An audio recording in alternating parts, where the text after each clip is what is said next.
안녕하세요, 조스미니아입니다. 액션 피규어나 초합금 로봇을 수집하다 보면 최신의 작품들은 별 문제가 없지만 고전이나 2000년대 초반까지의 제품들을 보면 간혹 이런 리벳식으로 제작된 제품들이 많이 존재하는데요.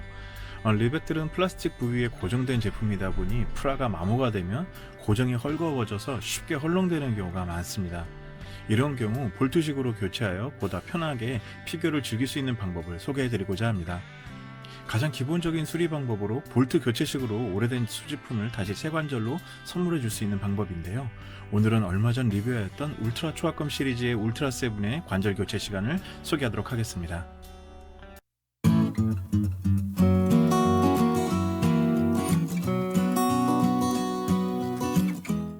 네, 오늘의 시간을 위해서 좀 기본적으로 필요한 도구를 좀 소개해 보겠습니다. 울트라 세븐뿐 아니라 대부분의 피규어의 아이언 리벳의 크기는 대부분이 M1.5나 M2의 크기로 제작이 되어 있는데요. 울트라 세븐의 경우에는 M1.5의 볼트와 너트를 준비하였습니다. 볼트의 경우도 육각 유도 렌치로 준비하였고요.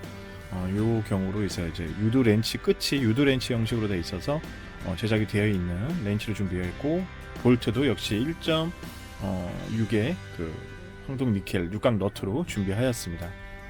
1.5, 1.6 여러 가지 크기가 있는데요. 저 같은 경우는 약간 좀 큰 경우로 해서 1.6 정도로 선택을 하였습니다.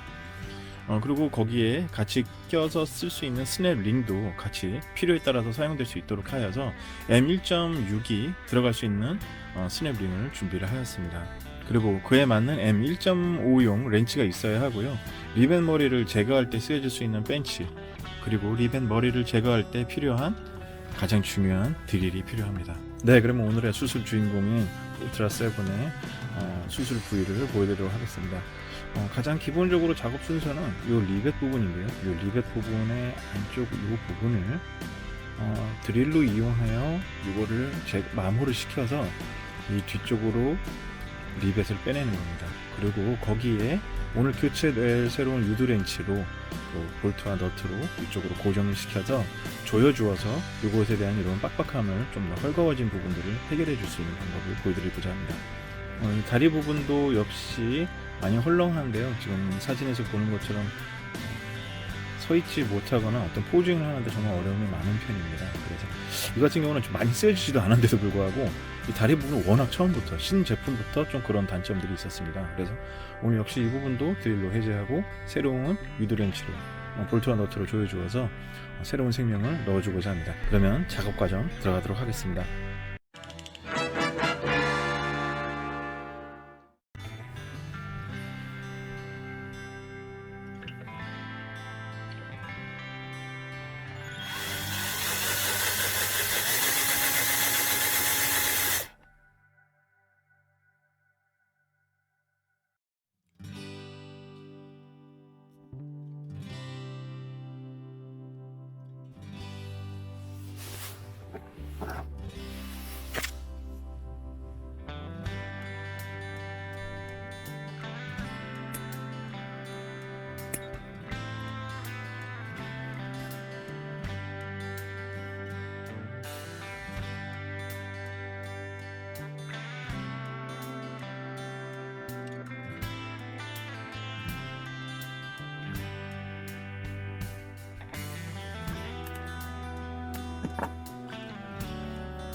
네, 요 리벳으로 이제 고정이 되는 건데, 요 리벳으로 고정이 돼서 끝에 망치로 때려져서 이제 펴져서 관절 부분이 조립이 되는 부분인 건데요.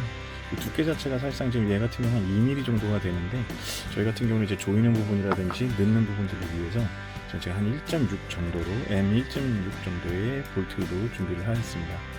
이렇게 분리를 하는 과정 중에서 제일 좀 중요한 부분들이 여기 입구 쪽 부분들을 뚫다 보니까 이 입구 쪽 같은 경우들은 대부분들 리벳을 고정해야 되기 때문에 다이캐스트 재질로 제작이 되어 있습니다. 보면은 이 구멍을 너무나 이 뚫는 과정에서 리벳만 살짝 힘 조정을 잘 해줘서 리벳 부분 머리만 좀 망가뜨리고 그걸 빼낼 수 있을 정도로만 해야 되지, 너무 심하게 해서 이거를 다 안에 고정 거리 부분까지 다 뚫어버리면 안 되니까 그 부분은 꼭 조심하셔서 주의하셔서 작업에 들어가시면 좋겠습니다. 네, 이제 그래서 마지막 리벳을 끝으로 해서 이제 모든 게 분리가 되어 있는 상태입니다. 보시다시피 보면 여기 중간에 고무 중간에 이런 고무 링이 있습니다. 이 링 같은 거 절대 분실하면 안 되시고요. 관절 중간중간에 마모를 최대한 막기 위해서 존재하는 부분들이거든요. 이제 이래서 개별적으로 이제 조립에 들어가도록 하겠습니다. 보면 이제 6개의 볼트와 6개의 너트가 되어 있고요. 스냅링이 4개가 좀 준비되어 있는데, 왜 그러냐면 두께가 두꺼운 부분에서 스냅링이 들어갈 여유가 안 되고요. 나머지 발과 팔목 하단 부분에 있는 관절 부분에 이 스냅링을 껴서 좀 더 관절의 단단함을 유지하고자 합니다. 그러면 조립 들어가 보도록 하겠습니다. 살짝 스냅링이 커서 좀 들어가지 않은 부분들이 있을 수 있거든요. 이런 부분들에서 살짝 발부터 들어가려고 하는데 조여주십시오. 조금만 힘 조절하셔서 중간에 저 나사가 조여질 수 있을 정도로만, 살짝만 구멍에 들어갈 수 있을 정도로만 크기를 줄여주셔서 여기다가 넣어주세요. 이런 식으로 우선 1차적으로 걸쳐지게 되면 이걸 당겨 조여주게 되면, 이쪽에서 조여주게 되면 스냅 링이 들어가게 됩니다. 이렇게 좀 들어간 상태에서 나사를 돌려주시고,